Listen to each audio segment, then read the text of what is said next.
کبھی رمضان کو بوجھ مت سمجھنا. بعض لوگ رمضان کو بوجھ سمجھتے ہیں.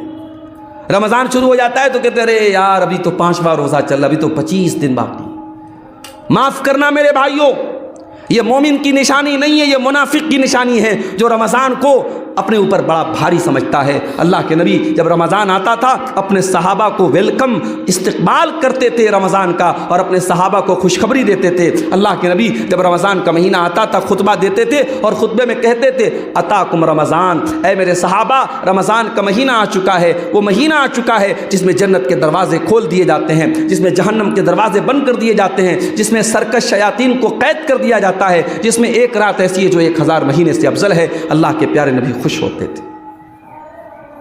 اور ایک بات اور یاد رکھیے, رمضان میں آپ جب روزہ رکھیں, رمضان میں جب آپ تراویح کی نماز پڑھیں, رمضان میں جب بھی آپ کوئی نیکی کا کام کریں, 2 چیزیں ہمیشہ یاد رکھیے گا میرے بھائیوں. 2 چیزیں آپ کے اندر ہمیشہ ہونی چاہیے, ورنہ روزے کا کوئی مطلب نہیں, تراویح کا کوئی مطلب نہیں. اللہ کے نبی فرماتے ہیں من صام رمضان ایمانا واحتسابا غفر له ما تقدم من ذنبه, جس نے رمضان کا روزہ رکھا ایمان کے ساتھ اور ثواب کی نیت کے ساتھ. یہ نیت نہ ہو کہ صاحب ہمیں بھوکے رہنا ہے, ہماری صحت اچھی ہو جائے, ہماری کیلوری کم ہو جائے, ہمارا وزن کم ہو جائے. آپ کو ایمان رکھنا ہے کہ یہ روزہ اللہ نے فرض کیا ہے, اس تراویح کا حکم رسول نے دیا ہے, اس جو ہے تلاوت کا حکم اللہ نے دیا ہے. آپ کو ایمان رکھنا ہے اور ثواب کی امید رکھنا ہے. یہ 2 چیزیں یاد رکھیے گا. اگر یہ 2 چیزیں ہیں, ایمان ہے اور ثواب کی امید ہے, تو آپ کو تراویح کی نماز بھاری نہیں لگے گی, آپ کو روزہ بھاری نہیں لگے گا, آپ کو قرآن کی تلاوت بھاری نہیں لگے گی. رمضان میں قرآن کثرت سے پڑھا کرو میرے بھائی. رمضان قرآن کے نزول کا مہینہ ہے, اسی مہینے کی ایک مقدس رات میں قرآن اترا تھا.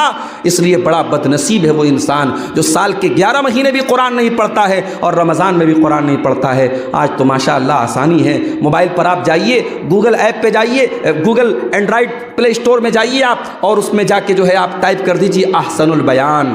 احسن البیان اردو کی بڑی اچھی تفسیر ہے, ٹرانسلیشن اور ترجمے کے ساتھ, تفسیر کے ساتھ آپ کے موبائل پر آ گئی. اب آپ قرآن بھی پڑھ رہے ہیں, ساتھ میں ترجمہ بھی پڑھ رہے ہیں, ساتھ میں تفسیر بھی پڑھ رہے ہیں. ہاں اگر آپ ترجمے کے بغیر بھی قرآن پڑھیں گے, صرف قرآن پڑھیں گے, اس کا بھی آپ کو ثواب ملے گا. قرآن پڑھنے والا کبھی نقصان میں نہیں رہتا ہے, ایک ایک حرف پر 10 نیکی ملے گی میرے بھائیوں. رمضان میں کثرت سے آپ قرآن پڑھیں. اسی طریقے سے رمضان میں ایک کام اور کریں, ڈیلی کوشش کریں جب افطار کرنے کے لیے بیٹھیں, کسی دوست کو, کسی رشتہ دار کو, کسی ساتھی کو, کسی بھی پڑوسی کو اپنے ساتھ افطار میں آپ بٹھا لیں. اس کا کیا ثواب ہے؟ اللہ کے رسول صلی اللہ علیہ وسلم فرماتے ہیں من فطر صائما, جس نے کسی روزے دار کو افطار کرایا, کان لہو مثل اجر الصائم, تو جتنا ثواب روزہ رکھنے والے کو ملا اتنا افطار کرانے والے کو بھی ملے گا, اور اس کے ثواب میں کوئی کمی نہیں ہوگی, اس کو پورا ثواب ملے گا اور اتنا ہی ثواب آپ کو بھی ملے گا. تو میرے بھائیوں آپ ایک روز کو جو ہے زنا کاری کی اللہ نہ کرے لت لگ گئی, بعض نوجوان ہیں شراب کی اور نشے کی لت لگ گئی. میں کہتا ہوں دنیا کی کوئی لت ہے, اگر اللہ کا ڈر دل میں ہے, اگر اللہ کا تقوی دل میں ہے, اور انسان ٹھان لے کہ مجھے یہ چیز چھوڑ دینا ہے, رمضان ہمیں یہ سبق دیتا ہے کہ ہم بری سے بری عادتوں کو چھوڑ سکتے ہیں, بدل سکتے ہیں میرے بھائی. تو آنے والے رمضان کو اپنی زندگی میں ایک گڈ چینج, ایک اچھے پریورتن کا مہینہ بنا لیں, اپنی بری عادتوں پر کنٹرول پانے کی کوشش کریں. رمضان کے آخری عشرے میں سب سے قیمتی 10 دن ہوتے ہیں. اسی آخری عشرے میں کوئی ایک رات تاک رات لیلۃ القدر کی رات بھی ہوتی ہے, مگر ہم کیا دیکھتے ہیں 20 رمضان تک انسان بہت محنت کر رہا ہے, نماز پڑھ رہا ہے, تراویح پڑھ رہا ہے, سب کچھ کر رہا ہے, آخری عشرہ آیا تو صاحب مارکیٹوں میں گھوم رہا ہے, بیوی کو کپڑا دلانے چلا گیا, بچوں کو کپڑا دلانے چلا گیا. اب یہ جو آخری عشرے کی رات ہے, جو سب سے قیمتی رات ہے, وہ برباد ہو رہی ہے مارکیٹوں میں. ایک واقعہ آپ کو سناؤں. امام مالک رحمۃ اللہ علیہ بہت بڑے امام تھے اپنے دور کے. ایک مرتبہ وہ درس دے رہے تھے. اچھا امام مالک کس چیز کا درس دیتے تھے؟ حدیث پڑھاتے تھے, حدیث کا درس دیتے تھے. ان کے درس کے دوران ایک انسان باہر سے آیا, چلانے لگا ہاتھی آیا, ہاتھی آیا. مدینہ میں ہاتھی نہیں ہوتا تھا.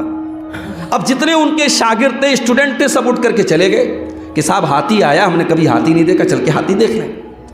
امام مالک کا ایک شاگرد تھا جس کا نام تھا یحییٰ بن یحییٰ لیثی, وہ بیچارہ بیٹھا تھا. امام مالک نے کہا بھائی تم کیوں نہیں گئے؟ سارے طلبہ چلے گئے ہاتھی دیکھنے, کیا تم پہلے ہاتھی دیکھ چکے ہو؟ تو اس نے بڑا پیارا جواب دیا یحییٰ بن یحییٰ لیثی نے. اس نے کہا امام صاحب